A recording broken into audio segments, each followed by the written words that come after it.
tardes. ¿Cómo están? Pues algunos caras nuevas. Buenas tardes. Bienvenidos, que es la decimosegunda sesión del café de sesión 2012 en el IMSS, el Café Filosófico como proyecto que tenemos 4 años. Ya aquí en el IMSS pues tenemos desde febrero, inicio de febrero. Entonces, pues bienvenidos. El Café Filosófico lo que pretende, porque muchas veces se nos confunde, no es un debate, son diálogos, es armar argumentos, premisas, conclusiones y saber el porqué de las cosas, ¿no? Y fundamentar y sostener. Tienes una idea, sostenerla, el porqué, con fundamento y no debrayar en ideas locas, ¿no? Entonces aquí la idea es invitar a los que participen, quien guste participar, levanta la mano. Aquí no se trata de estar arrebatándole si la persona de enfrente no piensa igual que yo, bienvenido, pase. Si la persona de enfrente no piensa igual que yo, pues ni modo, habría que esperar, ¿sabes? Aquí los integrantes del café, la iniciadora de los cafés aquí en San Luis Potosí, que está a mi lado, Paulina Pérez Orozco, Juan Antonio Moreno, que es el que va a conducir el tema de hoy, y pues un servidor Víctor Galván Sánchez. Bueno, gracias, Víctor. Iniciaremos el tema de hoy, que es una idea que viene a partir de un texto que hace Jimeno Sacristán, un educador español, acerca del alumno como invención. Y de hecho, pareciera hasta como que el propio título, ¿no? Pensar el alumno como que alguien lo inventa, es decir, algo que pareciera tan común, tan natural o tan obvio, es algo que es realmente inventado. Y entonces escribí este texto a partir de las ideas que él hace y de ideas de otros autores como Edgar Morin y como Ángel Pérez Gómez, acerca de esto, del alumno, en una propuesta de hablar de él acerca de una como invención, ¿no? Paso entonces a leer el texto y ya que termine de leer el texto, podemos pasar a tomar un café. Voy a hacer algunas preguntas acerca del tema que vendrá en el texto y le voy a pedir a Paulina que me ayude a leer. Hizo otras preguntas que ya no las alcancé a bajar, a escribir, pero si te las recuerdas en medio te recordártelas, que son otras preguntas para alimentar esto. Y de hecho son preguntas que sirven para iniciar el diálogo. Son las preguntas que me ocurren a mí, pero a lo mejor ustedes en el momento de estar leyendo o que estemos leyendo esto, se les ocurren otras preguntas y que eso sería más interesante, ¿no? Bien, entonces el alumno como invención, idea sobre el texto, el alumno como invención de José Jimeno Sacristán. Y pongo este epígrafe que se me ocurrió que recordé de Joan Manuel Serrat, porque pareciera esta estrofa de la canción que queremos que los niños hagan lo que nosotros decimos que deben de hacer, ¿no? Y dice: niño, deja ya de joder con la pelota. Niño, que eso no se dice, que eso no se hace, que eso no se toca. Pareciera que así es como queremos estar educando a los niños, ¿no? Diciéndoles más bien lo que no se hace. Dice Jimeno Sacristán que todo lo que nos es familiar entra en la categoría de lo natural. De lo anterior entonces se deduce que todo lo que le rodea en los contactos y relaciones que mantiene forman parte de la naturaleza, como si siempre hubieran existido, aún más, como si siempre tuvieran que existir así, en la forma en que los concebimos. Esto sirve para mantener la continuidad y el significado de la realidad natural, social y humana.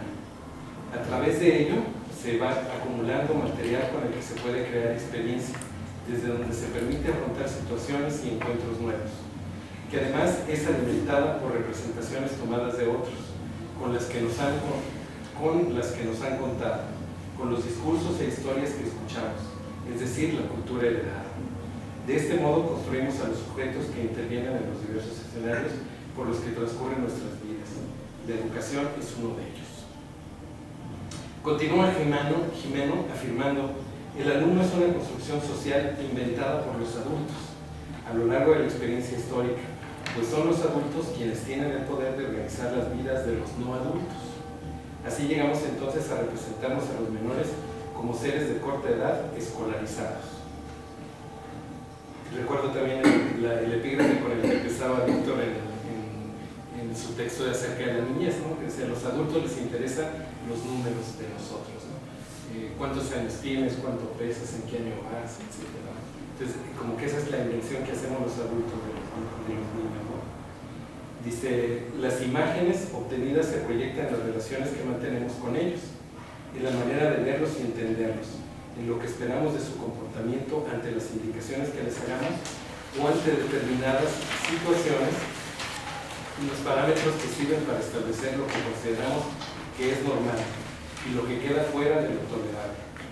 Al creer que son menores, no nos importa su voz y no los consultamos para elaborar o reconstruir la idea que tenemos acerca de quiénes son. Los adultos se definen a sí mismos, los menores son definidos por los primeros. Y aquí empiezo una primera pregunta, ¿no? ¿Por qué discutir sobre la obviedad de la existencia de las alumnas y alumnos como menores dentro de la sociedad escolarizada? ¿Por qué tendríamos que discutir esta obviedad? Pues esto que parece obvio, o sea, los alumnos existen, ¿no? Porque existe la escuela, porque existe el maestro, entonces existen los alumnos. ¿Por qué tendríamos que discutir esto que parece tan obvio? Continúo. Y si hablar de la alumna o alumno como invención es de alguna manera hablar de la noción de sujeto, es una aproximación a este concepto. Edgar Morin comenta que en el seno de nuestra cultura occidental desde el siglo XVIII vivimos una disminución esquizofrénica en la vida cotidiana. Nos sentimos sujetos y vemos a nosotros como sujetos. Decimos, es un buen alumno, es una excelente alumna o es un pésimo alumno, porque en su subjetividad se encuentran estos rasgos.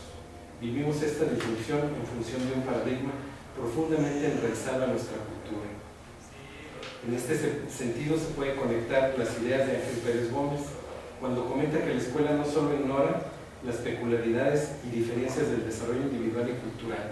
Si la escuela está planeada y está planteada para que todos seamos educados igual y de la misma manera, ¿no? Como si todos fuéramos iguales. Dice, imponiendo la adquisición homogénea, la mayoría de las veces sin sentido de los contenidos perennes de la humanidad. Pareciera que la geometría analítica es tan útil para un niño que vive en Chapulhuacanito como para uno que vive acá en las Lomas, ¿no? Entonces, y significan además lo mismo.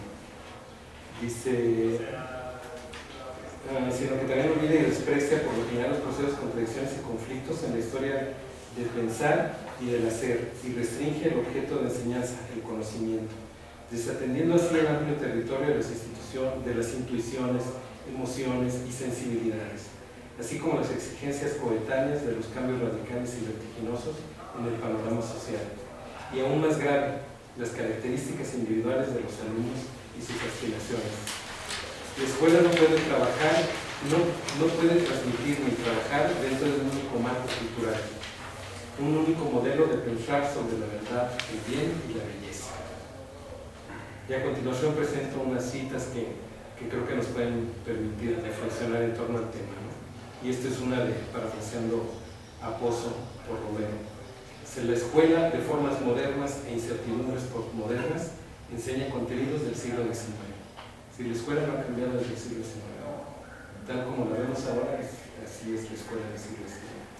Con profesores del siglo XX, a niños, adolescentes, jóvenes y adultos del siglo XXI, que vivirán en el siglo XXI, que están construyendo el siglo XXI.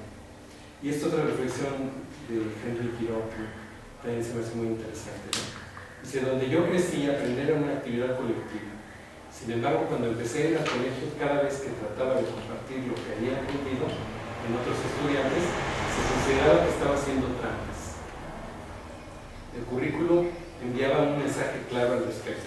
Aprender era una tarea totalmente individual, casi secreta. Mi experiencia previa como miembro de la sociedad trabajadora era menospreciada. Y aquí van algunas preguntas, ¿no? ¿Qué es el alumno? Tendríamos que preguntarnos primero a lo mejor, ¿qué es el alumno? ¿Se trata realmente de algo que sea necesario conocer o reconocer? Y Paulina, si recuerdas las preguntas que me mandabas y que yo no. Bueno, como tú ponías ahí, si me iban a pensar una Yo pensé también, por ejemplo, bueno, que hace a partir del texto de Toño, aquí es donde habla de los buenos, los malos y los pésimos alumnos.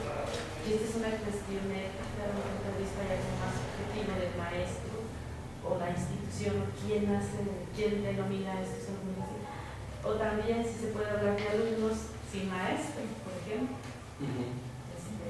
Y bueno, también pues en la antigüedad, esta parte donde me acuerdo mucho, donde los maestros elegían a sus alumnos, a sus aprendices. Y ahora, pues no, o sea, llegan y hay un maestro ya con unos roles más establecidos. Es como algo así, no sé si hay alguna otra. Sí, como aquí cuatro está. te mandé. Sí, otra más que decía Paulina, ¿qué diferencia hay entre alumno y estudiante? Y por ahí tengo un amigo que decía aprendiente, será alumno, estudiante, aprendiente. No sé, ¿qué tamaño sería decir estas cosas? ¿Vale? Acaba de pasar el día del estudiante, Sí. por eso me acuerdo de esto. Dice, el alumno es solamente alumno dentro de la clase, es decir, el alumno se restringe su existencia solamente al contexto de la escuela. Fuera de la escuela, ¿cómo se le puede llamar a esta persona? O a lo mejor pensamos ya de por sí que alguien que es menor de edad, que tiene ciertas características, es alumno de fuerza, ¿no?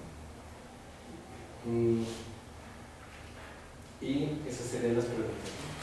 Entonces, pues los invitamos a tomar el café y 5 minutos. Unos 5 o 6 minutos para que se prepare su café y ahorita regresamos a abordar las preguntas.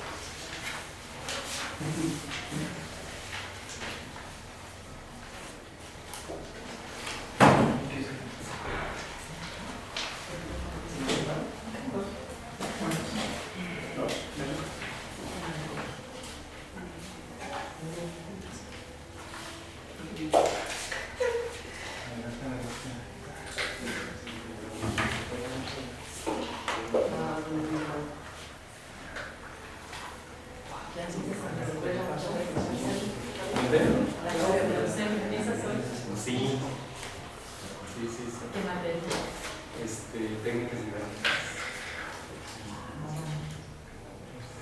¿Tú le llamas esa? Porque es de las optativas.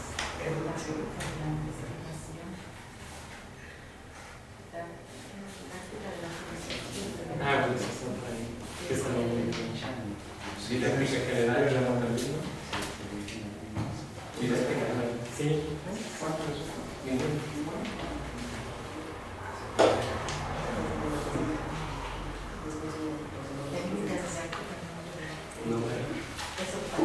Sí, era optativa. Es cierto. ¿Quién más gusta? Sí,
Esa es alguien.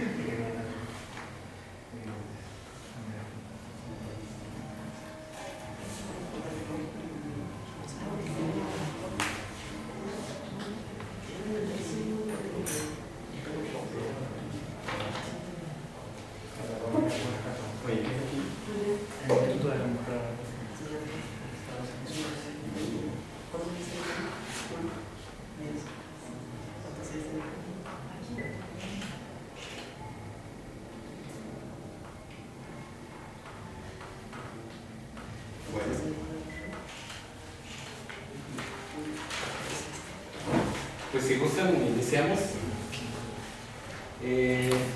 No sé qué les parezca, qué les haya parecido el tema, elegir este tema. Si sí parece de repente algo que sí cae en eso, en lo verdad, es y volvería a la primera pregunta que está dentro del texto, ¿no? ¿Qué representa discutir sobre la unidad de la existencia de alumnas y alumnos? ¿O pensarían en alguna pregunta diferente? No, sería regresar a estar como siempre, no a tocar el tema. Sí, no, yo creo que sí es importante reflexionar en eso que hacemos y que hemos hecho a través de los años, de ellos, ¿no? O sea, que hemos hecho a través de los años con ese ente pensante, ¿no? Y bueno, pues ya lo decías tú en varias palabras y frases que das en tu tratado, que pues es una personita que, bueno, digo yo una personita, pero de esa personita hasta llegar, yo también que tal hace que fuiste mi maestro, ¿no? Estaba convertido también en alumno. Pero sí, o sea, generalmente pensamos en que un alumno es aquel que está desde primaria, lo visualizamos, pero es el de secundaria, pero es el de medio superior, pero es el de educación superior. Los diferentes, en sus diferentes rangos, en su diferente problemática. Pero a todos nos pasamos y cuando estamos del otro lado, el maestro lo frena y lo detiene, ¿sí? Yo sé que tú algo más. Y ahí lo detenemos y lo etiquetamos. ¿Sí? Entonces, el hecho de tratar de abordarlo es muy interesante y muy propio. Sí, gracias. Sí, una pregunta también a ti. ¿Por qué, si si los maestros fueron alumnos, por qué tienden a repetir el mismo ciclo? De tener esa soberbia de decir, yo soy más que tú, pero es esto, estás mal.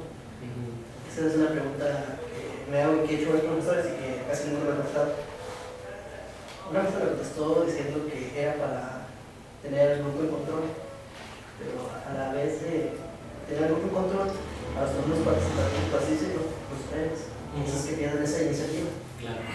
Como alumnos, como jóvenes, como me gusta la palabra gente pensando, me gusta mucho, tenemos esa necesidad de buscar, de cruzar, de movernos, de distraernos. Alumno, me gusta esa palabra, yo creo que es como decirnos proletariado en una fábrica, como decir eres obrero y trabajas en una fábrica, en la escuela eres alumno. Ese es que se desprenderían a lo mejor otras preguntas de ahí mismo, ¿no? Que tienen que ver, por supuesto, con el tema. ¿Por qué el maestro es así? Bueno, porque también a lo mejor ya hay una predisposición cultural o social para que el maestro sea de tal o cual modo y además haga que el alumno también sea así. Hablas de una herencia, incluso en mí, ¿no? O sea, viene ya de generación tras generación, lo hemos heredado. Yo que estudiaba algo sobre competencias y que veíamos pruebas, decía yo, me decía a mí, ¿no? Y a mis compañeros de cierta edad, les decía yo, hay que desaprender. Porque de alguna manera vimos con estos esquemas que están bien anquilosados muchos. O sea, muchos digo, a veces pienso hacia allá o apunto hacia allá porque yo pretendo toda mi edad cambiar, o sea, estoy viendo formas diferentes. Yo trato de dar mis clases viendo a jóvenes amigos míos, ¿no? O sea, a gentes con otra trato de hacerlo, no sé si lo logre, pero sí ver que tienes a una persona enfrente con potencialidades, ¿sí? Yo a veces los veo como con problemas más que con deficiencias de aprendizaje, ¿no? A veces traen problemas que ni se imagina uno. Y ese joven tiene de repente actitudes muy, pues de diferentes tipos, soberbias, agresivas o de sometimiento incluso, ¿no? Y bueno, ¿y qué hace uno? A veces nos ofrecen una tutoría y decimos, yo, para cuidar a los muchachos, ¿no? Pues no los tienes que cuidar, escúchalos, y algo habrá que formar una catarsis entre ellos y que saquen ese problema que llevan y que lo van arrastrando y bueno, pues a lo mejor si te lo dicen, pues ya les ayudas un poquito también a cargar esa bolsa.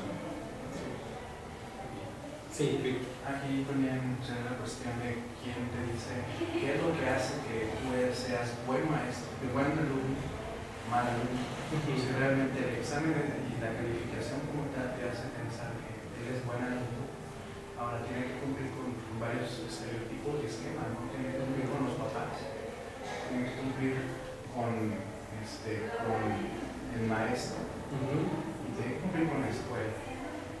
Pero aquí la pregunta es, ¿dónde tiene que cumplir con el mismo? ¿Cuáles son? Porque ahí se le ponen objetivos y metas, pero que son propias de la escuela, ¿no? La escuela tiene un estándar, tiene que llegar, tiene que pasar, pero realmente nos preguntamos si son sus propios estándares, si son sus propios objetivos del chavo, realmente quiere aprobar de esa manera. Ahora también escucharlo, quién sabe, ¿no? Porque finalmente, claro que es lo más importante escucharlo, pero también muchas veces el chavo aprovecha y hace una concha, ¿no? Con el maestro. Entonces ahí como que está dentro de una parte. Porque también resultaría cómodo ver, escuchen y pareciera esto que, perdón, que decías, tiene que cumplir, entonces pareciera el alumno es alguien que tiene que cumplir con cosas. Bueno, a mí me gusta, por ejemplo, cuando el profesor se pone al nivel del alumno, ¿no? O sea, por ejemplo, cuando él no se aparta, su figura del profesor no se eleva sobre el alumno, sino que se pone a su nivel. Por ejemplo, me gusta mucho que, bueno, ahorita yo soy alumno, pero también soy maestro, ¿no? Por ejemplo, tengo una clase donde el profesor pues hace la mesa redonda, ¿no? Y todos opinamos si él es uno más de nosotros, ¿no? O sea, no está por encima del alumno, ¿no? Y por ejemplo, también cuando el profesor que se gane la confianza, ¿no? El respeto, más que autoridad, porque muchas veces los profesores son más autoritarios con el alumno y debería ser más que se ganen el respeto, o sea, que no lo vean, por ejemplo, como un excelente, ¿no? Que no piensen, sino que es algo más. Y por ejemplo también eso de las calificaciones, yo siempre me he preguntado que, o sea, el conocimiento no se puede medir, ¿no? Por ninguna forma, o sea, no es cuantificable. ¿Cómo estoy seguro yo de cuál alumno sabe más y cuál sabe menos? O sea, por alguna razón puede que el alumno no haya tenido un buen desempeño, ¿no? Entonces, por ejemplo, nunca he estado mucho con esa idea de que digan alumnos malos a los buenos. Esos adjetivos como que no me gustan. Entonces, más o menos lo que pienso. Y responderé un tanto a lo que decías acá, ¿no? Sobre por qué el maestro sigue así queriendo imponer autoridad, ¿no? Entonces el alumno sería alguien que tiene que obedecer, tiene que estar sujeto a una autoridad. También sería porque en la misma vivencia del alumno hubo profesores que no eran autoritarios, que no se daban a respetar, y por lo tanto esa aula, ese salón, se encontraba en un constante desorden, ¿verdad? Por eso. Pero también en ese caso el profe, de hecho me usó esa palabra, debería buscar respeto en vez de autoridad. Es diferente ser autoritario, porque autoritarios te tendrían miedo a lo que puedes reprobarlo, puntos medios, expulsarlo. Pero respeto es otra cosa. Respeto es decir, no está el profesor,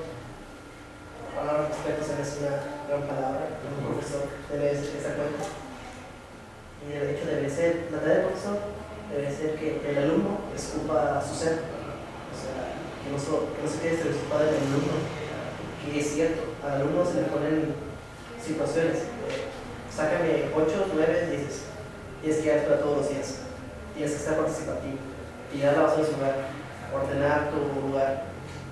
O sea, vives una serie de seguimientos y olvida totalmente de su persona, qué es lo que quiere hacer, porque el momento de cumplir el papel de alumno puede quedar mal con su papel ante la sociedad y su persona, porque la sociedad y la familia le exigen al alumno cumplir dentro de la escuela.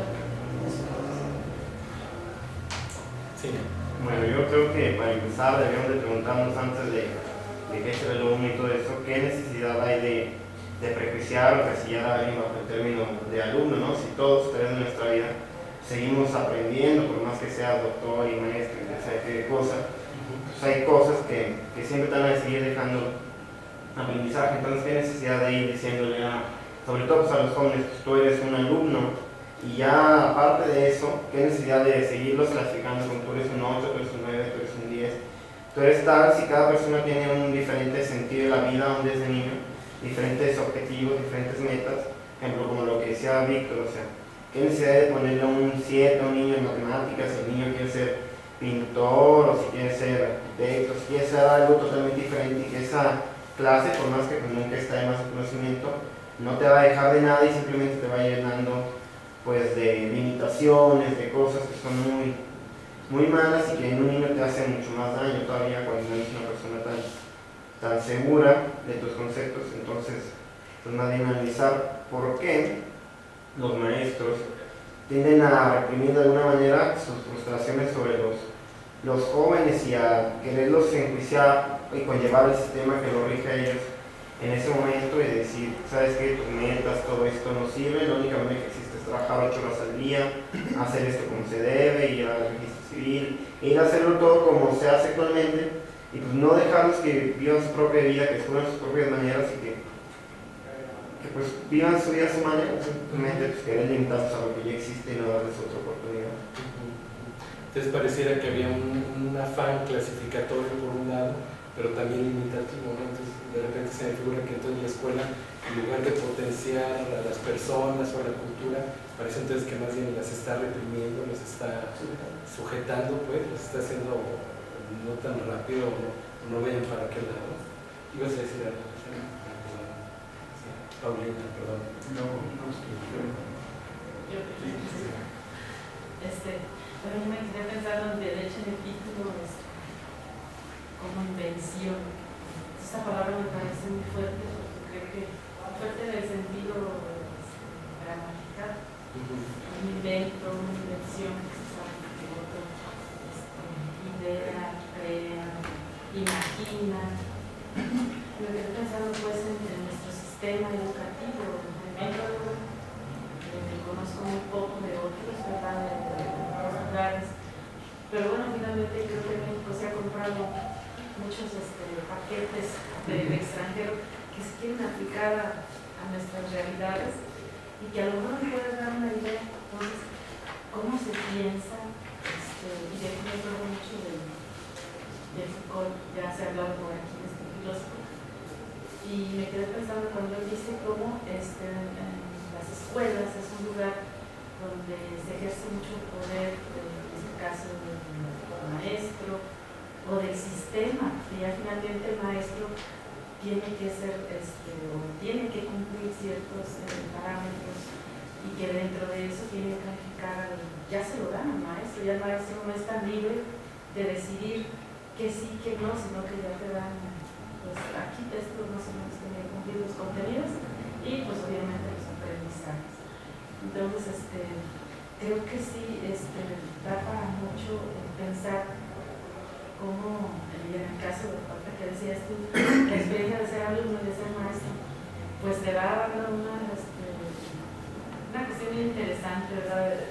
Como a mí me enseñaron y el maestro que me enseñó, de veras como que tú te inventas a ese maestro y entonces luego repites patrones o corres ese riesgo, ¿no? El maestro que sí te llevaste, yo me acuerdo mucho cuando estaba en la filosofía, terminamos 3 y los 3 cada quien traía así su discurso, pero había un compañero que toda la licencia se nos fueron llevando los maestros. No, ensayos son muy oscuros, es que él es muy extraño, que pues era mucho de una clase del ensayo, los ensayos. Y ya casi en el penúltimo, un maestro le fue ayudando tanto, así con a darle un giro a clarificar lo que quería, a plasmar de hecho su proyecto de prácticas también montado. Entonces yo me quedé y dije, entonces aquí como esta combinación, ¿no? El hecho de cumplir, les digo, con este sistema educativo, que finalmente es algo que está sobre nosotros, como ya sea con alumnos o ya sea con niños. Ahorita más o menos trato de darle una salida en la gente a la cuestión que con usted de lo que es el alumno, lo que he escuchado.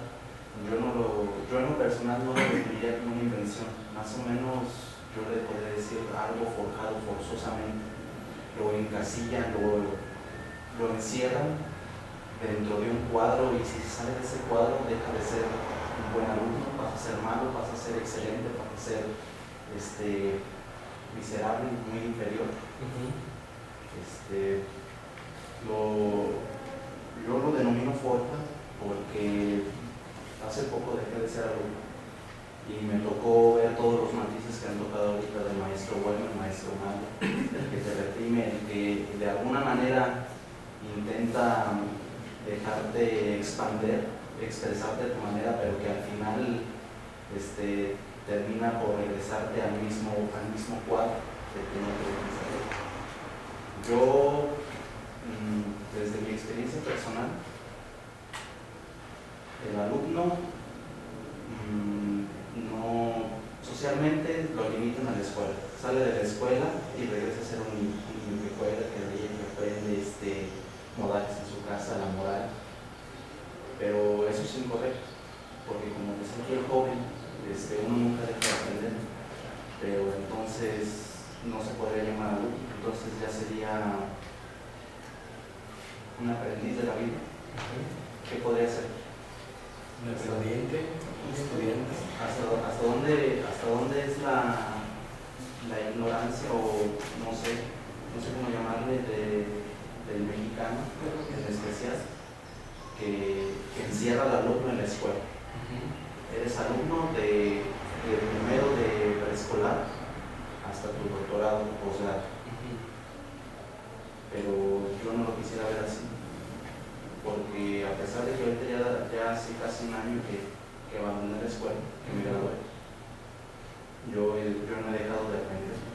Quizás a lo mejor no he aprendido nuevas matemáticas, a lo mejor no he aprendido nueva gramática, alguna nueva historia del mundo, pero sí he aprendido métodos y formas que me han ayudado. Entonces, ¿qué es el alumno? Yo lo vería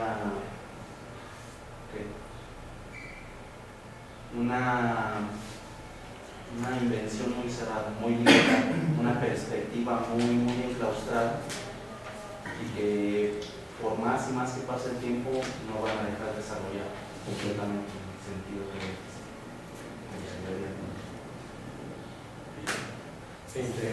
Sí, no, yo quería decir algo sobre, digamos, yendo a la palabra o a la definición un poco, ¿no? O sea, no hablar de etimología, pero digamos, sin duda cuando hablamos de maestros y de alumnos, estamos hablando de dos sujetos, ¿no? O sea, son dos personas.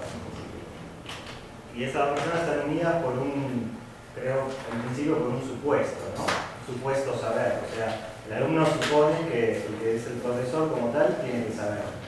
Y el alumno, y el profesor supone que el alumno va a ir a aprender, o sea que hay algo que no sabe, ¿no? O sea, esa relación me parece la relación básica del aprendizaje, ¿no? Suponer que el otro sabe y suponer que el otro ignora. Dentro de esa relación me parece que hay varios campos también de acción, ¿no? O sea, hay sin duda vamos a decir, un esqueleto institucional, ¿no? La universidad, la escuela, que adoptan un criterio que es el de la empresa, ¿no? Es el empresarial, el de la gestión por objetivos, ¿no? Entonces ahí es donde aparecen los exámenes programados, las públicas de examen, o sea, los porcentajes hay que demostrar qué es exactamente, o sea, se persigue al profesor para que dé cuenta exacta de qué es lo que está evaluando. Así el examen sea un examen, por ejemplo, de literatura o de filosofía, ¿no? Con donde no se puede realmente medir con objetivos, porque lo que uno en realidad busca es que se genere un pensamiento genuino, digamos inédito. Y ese pensamiento genuino o inédito va a surgir de una interrelación de cosas, de experiencias, de lectura que tiene el alumno que no van a poder estar tabuladas en un examen, ¿no?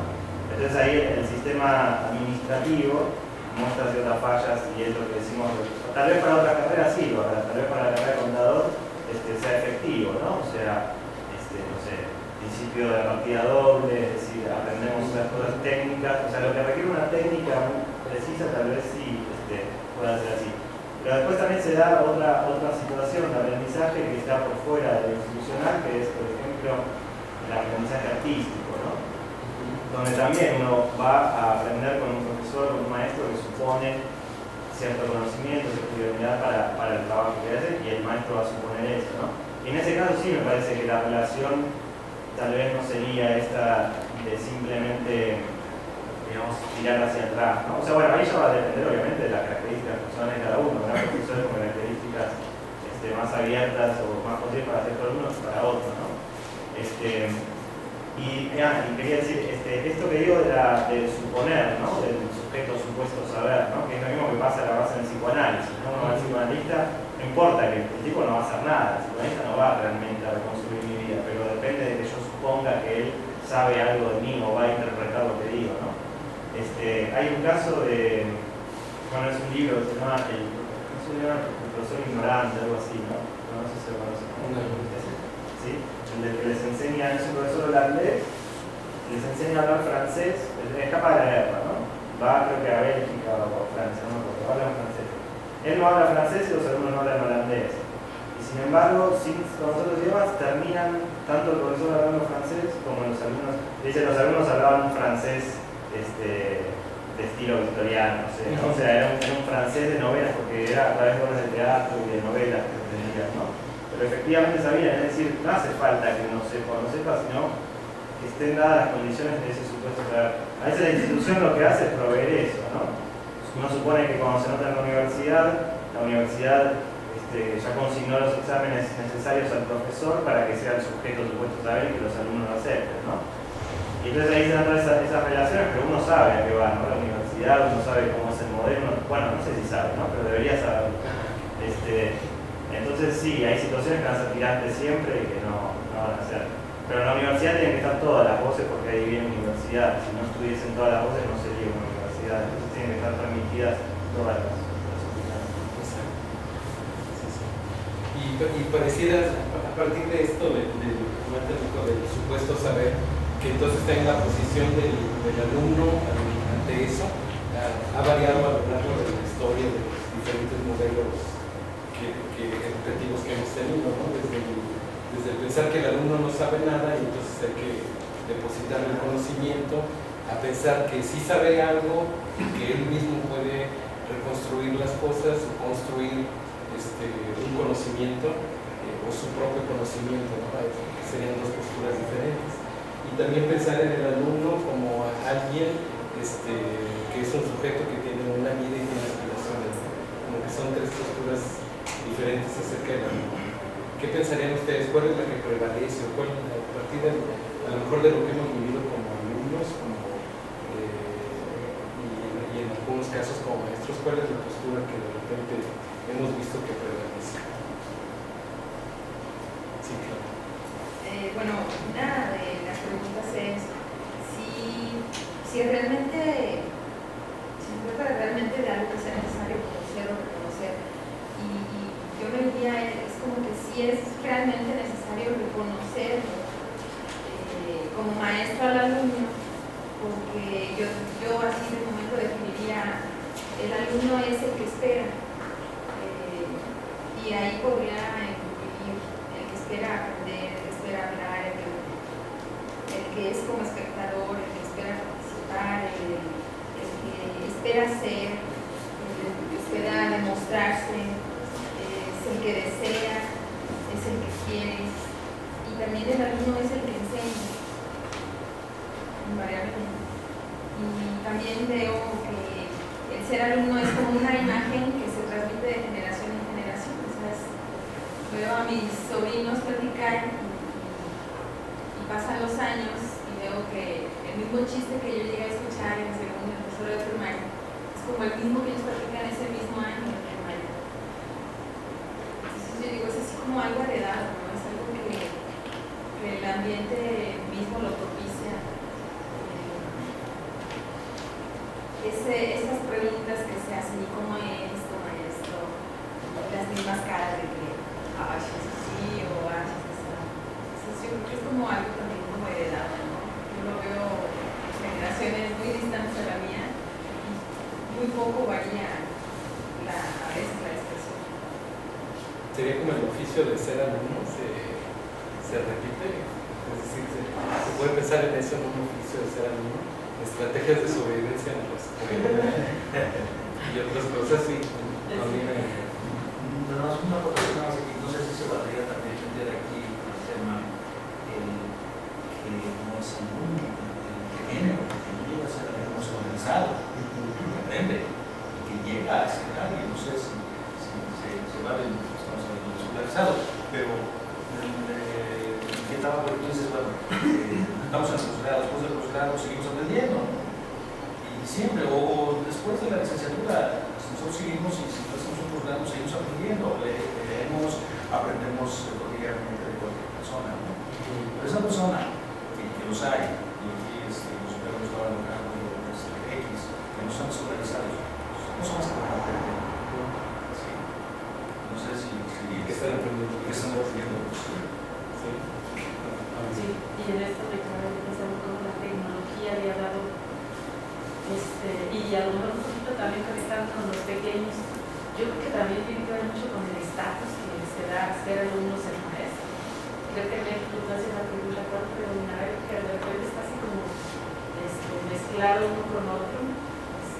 Sí hay intentos de formar alumnos de otra manera en diferentes escuelas, diferentes pensadores, y pues no sé, como que de cierta manera a veces se han tomado así modelos de ciertas épocas, y esto es algo reciente, también reciente, siglo XVII, si no me equivoco, para acá, lo de todas las cuestiones de la pues la 19 como la escuela ya como tal. ¿Sí? Sí. Pero desde Rousseau, si no me equivoco, por ahí, los de la enciclopedia. Sí. Desde el siglo XVII, por ahí. Realmente es algo muy, muy reciente. Y yo me quedaba pensando, bueno, se han ideado diferentes estrategias, la pedagogía, pero ahorita se tiene que ver mucho, llaman a la base que es un alumno como aula maestro. Ahorita a veces ya ni conoces a tu maestro, está haciendo una maestría en línea o por ejemplo una licenciatura que ya también está en línea. Entonces finalmente te inscribes en una escuela y partes de estos supuestos que decía Nico, o sea, el que está allá confías en que te va a mandar chamba, porque eso es lo que te manda, ¿no? Porque ya finalmente ni siquiera estás interactuando, ya es muy impersonal. Es una cuestión muy interesante también el desarrollo. Y yo me quedaba pensando aquí, no sé si será algo también en este sentido, la competitividad, densidad, quizá acá las palabras que se manejan a veces, pero como también el alumno que es el modelo y que finalmente este es el trabajo que mejor está aplicado, y en función de este trabajo o de esta aportación o de este examen se califica el resto. Entonces pues ahí tiene que ver mucho también el estatus y maestro alumno, pero también alumno, que es otra cuestión muy interesante. Bueno, conforme al estatus, creo que el estatus y como el texto mismo dice, la educación, el modelo de alumno, escuela, es una cultura heredada, porque nosotros, si nos preguntan de niños, nosotros no queremos ir a la escuela, nosotros queremos ir a jugar, nosotros nos mandan, no es que nos nace ir a la escuela. Yo creo que con esto de la revolución industrial, la escuela fue otra plataforma para, aparte de enseñar a leer y escribir a los niños, ir educándolos para algún día formar parte del sector industrial. Es cuando aquí veo una lucha interesante, porque como digo, nadie de chicos nos pregunta si queremos ir a la escuela, si vamos a ir, si quieres o no vas a ir a la escuela.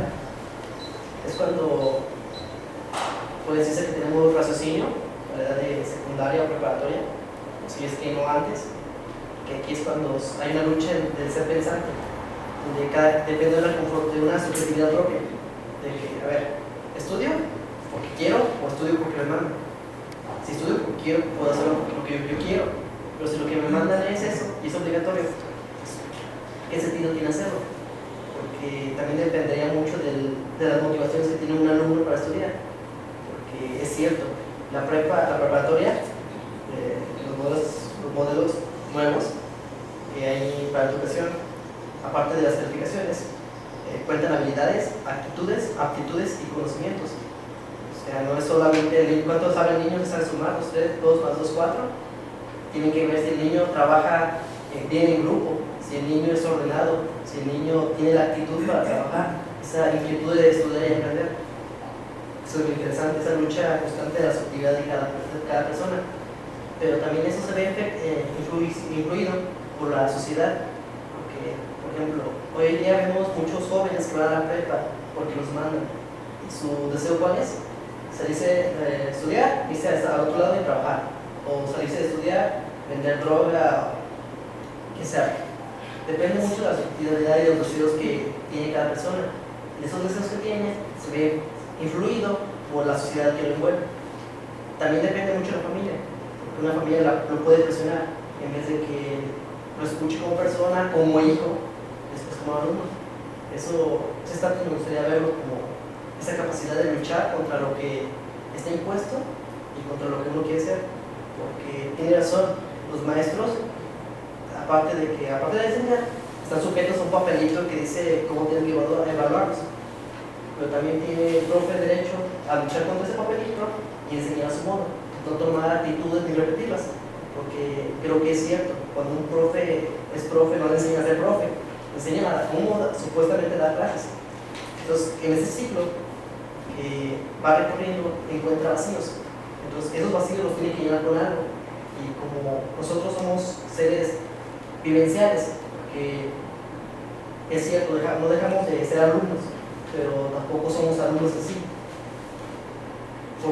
Vamos aprendiendo parte de la vida de nuestra maestra, por así decirlo, de las experiencias. Entonces un maestro va recorriendo su ciclo y ese ciclo recuerda a sus maestros y para llenar esos vacíos, erróneamente o acertadamente copia actitudes para llenar esos vacíos. Ese sería mi forma de pensar. Toma modelos de otros maestros. Exacto, para llenar vacíos.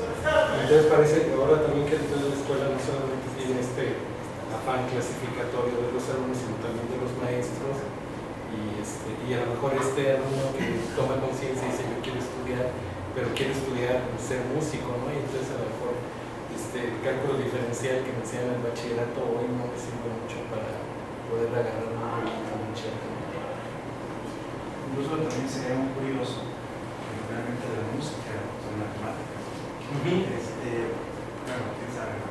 Sí, hasta ahí. Sí, por eso me tuve que, quién sabe, no sé qué carajos. Pero aquí lo que tendría y cabría hacer van dos cosas que no voy a realizar. La primera es que, según un documento que se llama RIEMS, creo que es la Reforma Integral de la Educación Superior, habla sobre una meta 2032 que propone Calderón con 6 competencias en cada situación. Claro que es una meta, es algo nefasto desde mi punto de vista. Finalmente, estamos viendo que quieren emparejarnos con otras naciones. Pero ¿qué pasa con nuestras circunstancias, con nuestras situaciones? Pues, por ejemplo, incluso no es lo mismo lo que está pasando en San Potosí, lo que está pasando en el Distrito Federal, lo que está pasando en Monterrey, lo que está pasando incluso dentro de San Potosí, lo que está pasando aquí en la ciudad, lo que está pasando en TV14, en Cedral, en Matehuala. Ya no es lo mismo, ¿no? Habría que ver estas situaciones. Y la segunda es que se está hablando de una administración del conocimiento. Hoy en día, como que ya un alumno de primaria ya sabe que el maestro no lo sabe todo. Es como que la discusión, ¿no? Cuando es tu papá y dice, no sabe todo. Y llega el alumno ahora ya más evolucionado y dice, el maestro no lo sabe todo. Incluso hasta les ponen algunas pruebitas, ¿no? A ver qué es lo que sabe, ¿no? A ver si es cierto. Entonces aquí cabría lo de este concepto de administración del conocimiento en relación a que no lo sé, pero pues está la información íntegra en algún lugar, en mi caso internet, y la manera de buscarla, ¿no? Y qué tan eficaz, qué tan eficiente es para encontrarla y poder proponerla, ¿no? No lo sé, pero pues vamos entre todos. Y pues tiene mucho que ver con la filosofía. La filosofía no te ofrece respuestas inmediatas. Tú quieres inmediatez. Y el problema es que la filosofía no te lo va a aportar en ese sentido. Vale. Una última intervención y después de la intervención de Adrián, pasamos para concluir. ¿Cuántas personas? 4 personas que quieran concluir o 3. ¿Uno? ¿Cuántos? Sí. Igual si alguien quiere hablar, se lo va. José, ¿no? ¿Por qué te haces así?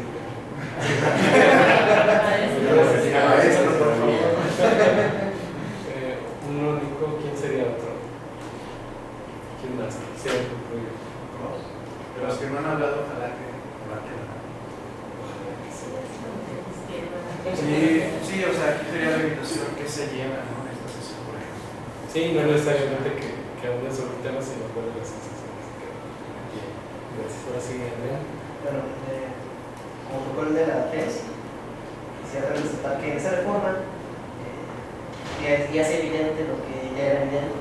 La escuela solamente se está preparando para el sector industrial.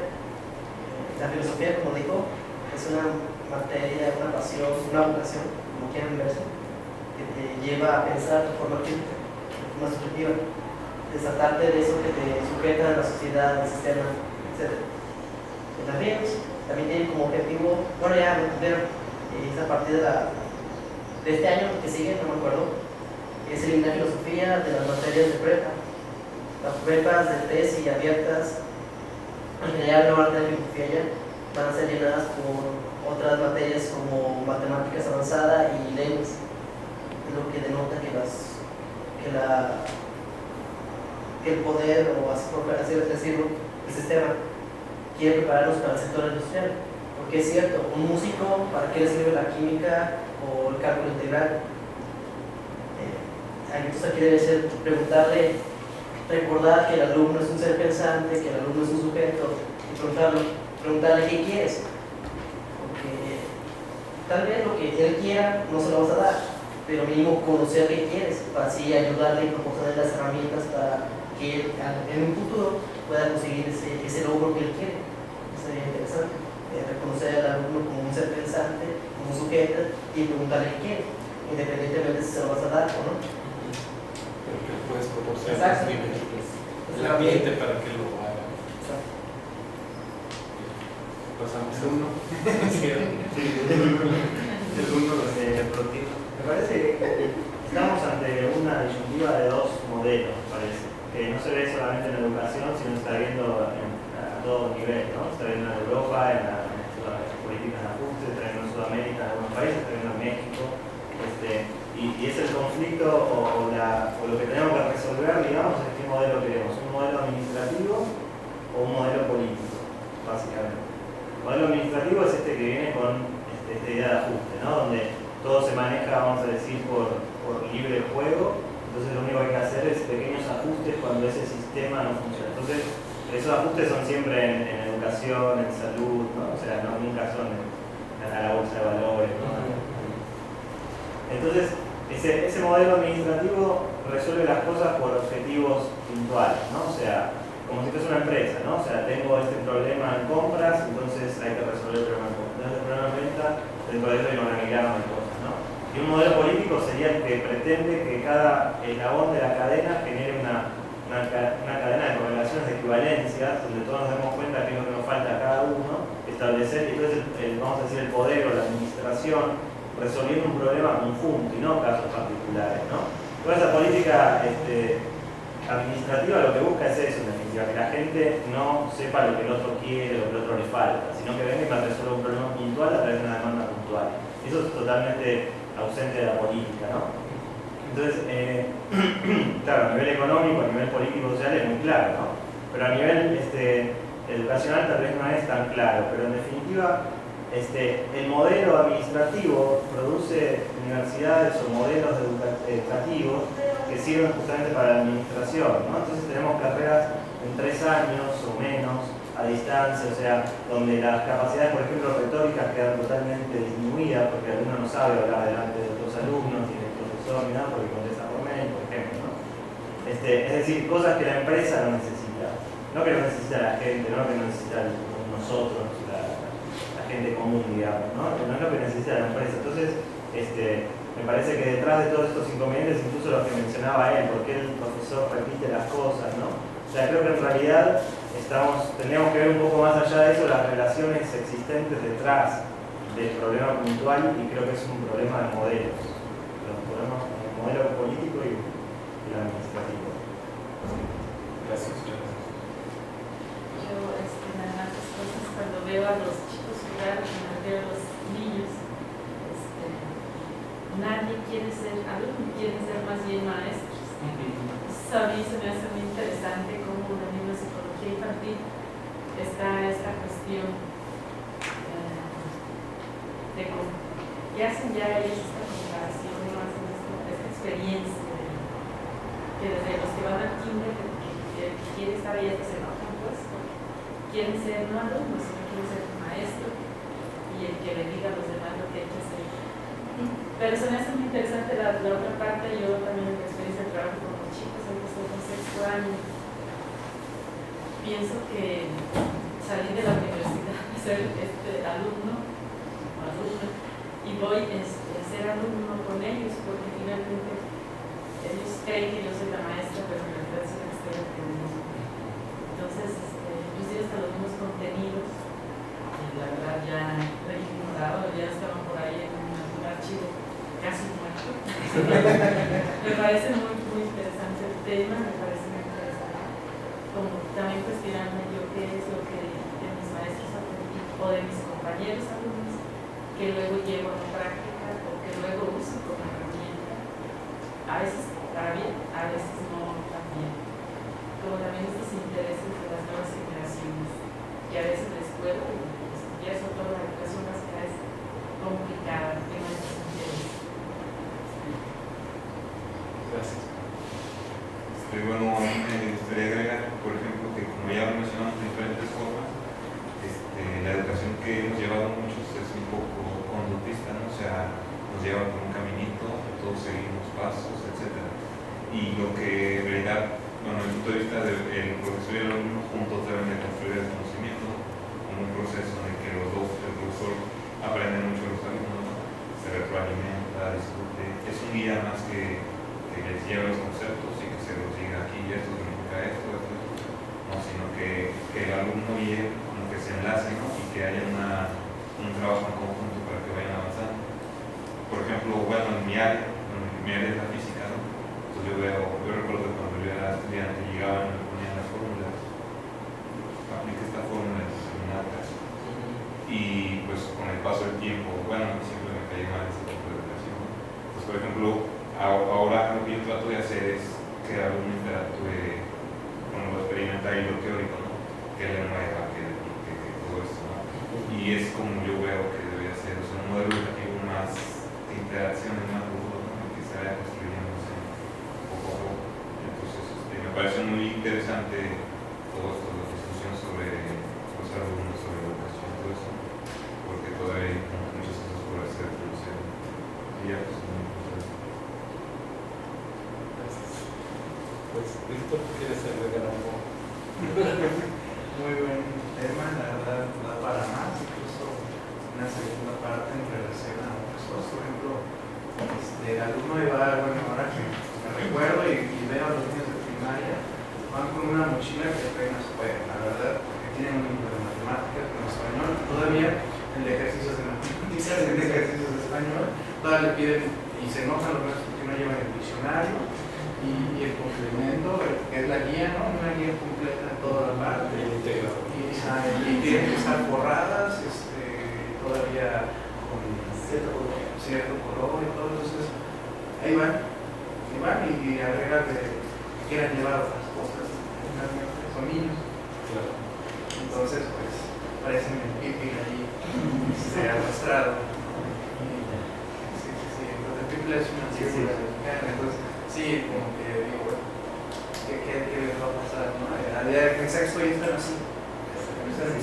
Como el robado de Notre Dame. Generación de jorobados. Bueno, no, pues nada, muchas gracias. Y la pregunta era precisamente hablando acerca del alumno, como mencionas, porque también hay inquietud a lo mejor de parte mía y plantearla ante aquí en el café, acerca de preguntarme quién es ese otro que está frente a mí, quién es ese sujeto que está frente a mí. Creo que, como decía en el texto, hablar de quién es el alumno es también preguntarnos quién es el otro, quién es el que está ahí conmigo, que estamos compartiendo, que tenemos una relación a partir de ciertas circunstancias.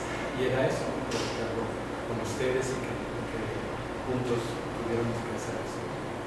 Bien, pues muchas gracias a todos por haber asistido, por sus comentarios, sus opiniones. Y pues como dice el maestro Víctor, vamos a darnos un aplauso para hacer